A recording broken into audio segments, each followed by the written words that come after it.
Hello, everyone, and welcome to another episode of 1923 Main Street.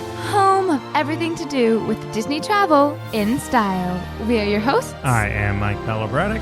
And I'm Amelia Bellabraddock. And today, what to wear outside of the parks at Walt Disney World. Yes, we call it Disney Resort wear.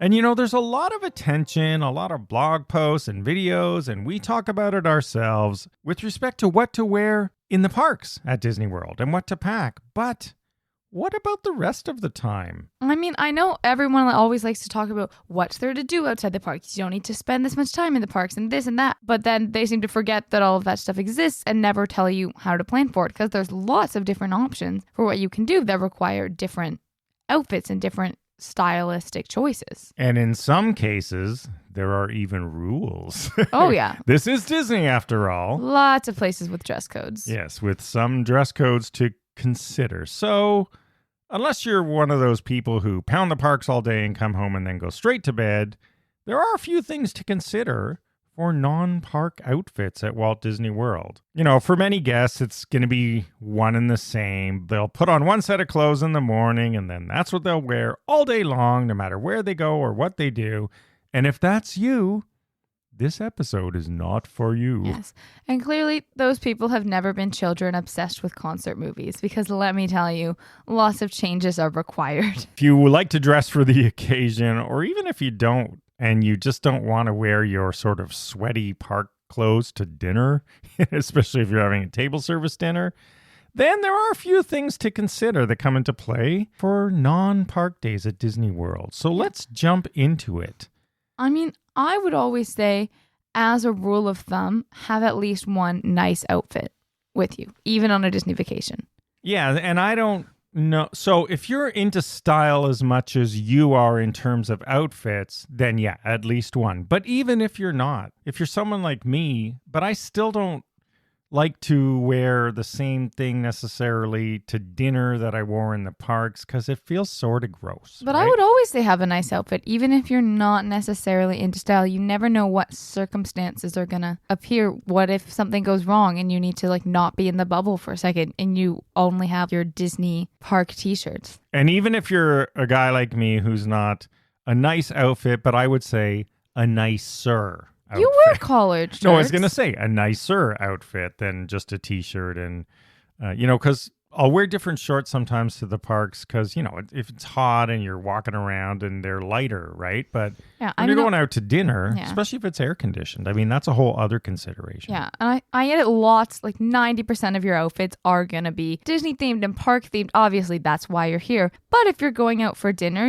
even at somewhere like California Grill or just a nice resort within the hotel, you might want to dress up a little bit. Yeah, I mean, if you're saying that Disney parks, you consider function over fashion, which is what I do, your Disney resort wear actually flips the script on that, right? It's more about fashion over function in a way. Not crazy, but you have a little bit more leeway to sort of, really dress a little bit nicer. Well, I like to dress to the theme of the hotel. Now, unless you're dining at Victoria and Albert's, you won't have to consider a very specific dress code when packing. But depending on what you plan to do and what time of year it is also, it's worth putting a little thought into your attire for outside of the parks. Yeah, I mean, I'm not 100% sure about mini golf, but I know for foot golf, you have to have a collared shirt and things like that. So if you are thinking that's something that you might want to do, something in that sort of area of world, you do need a nicer outfit to be able to do that. You can't just stroll in wearing whatever there is a dress code. Yeah, and that's a lot of things people don't consider. So definitely check. For golf, foot golf, or anything in those golf resorts, check the Disney Golf website, because there are dress codes like that. And not only for that, let's say you're going horseback riding. Yeah. If you're going horseback riding at Fort Wilderness, you can't go in flip-flops, I don't believe. So you need to think about what clothes you want to wear on a horse saddle as well, right? If you're only bringing skirts, might not be the best thing. Yeah, I don't think they let you ride saddle side, so just prepare for that. Yeah, so in addition to just style, there are functional things outside the parks, and sometimes they're dress codes, sometimes they're depend on what you're doing. Yeah, and water parks, they do usually like you to be wearing a bathing suit. I kind of expect that there. Yeah. So let's talk about resort Keep that in mind. Resort wear is everything from walking around your resort hotel or browsing the shops or just chilling in the afternoon, or if you're going to Disney Springs or any of those types of things outside the parks where you're not in lines in the heat, getting hot, getting sweaty, running around, chasing your kids, chasing yourself, whatever it is. It's a different set of clothing. So for men, this is as simple as a nicer pair of shorts. And like you said, what I like to do, a button-up collared short sleeve shirt or a couple of those. That's a great simple way. And you can wear that just about anywhere except for like Victoria and Albert's and be comfortable and in style at the same time and feel clean and refreshed after a park day. Yeah, I think it's always nice to have a little bit of something extra because a lot of restaurants, you won't feel too overdressed. Like any table service restaurants, I say that would fit nicely. Whereas if you're just wearing a t-shirt, you might feel a little bit out of place because lots of people do like to put on even like a slightly nicer sundress or women, not like a semi-formal dress, not like for a work event, but anything that's just slightly above, like flowy linen sundress will be nice, I think. So I was going to say, what is the women's version of the short sleeve button up collared shirt and a nicer pair of shorts? A sundress or other things like that? Well, a sundress, like one notch up. I mean, like there's different levels of sundresses. It's a very broad, that's like saying a shirt. You know what I mean?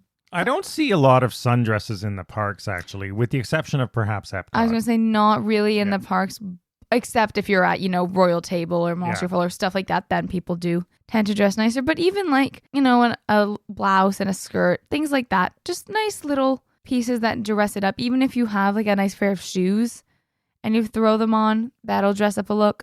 Or if you wear a nice dress and running shoes, like you will not catch me walking around Disney World in heels. Yeah, and another thing is bottoms. I don't do this, but I know there are some people who like long pants, whether they're jeans or pants or whatever, in the evenings.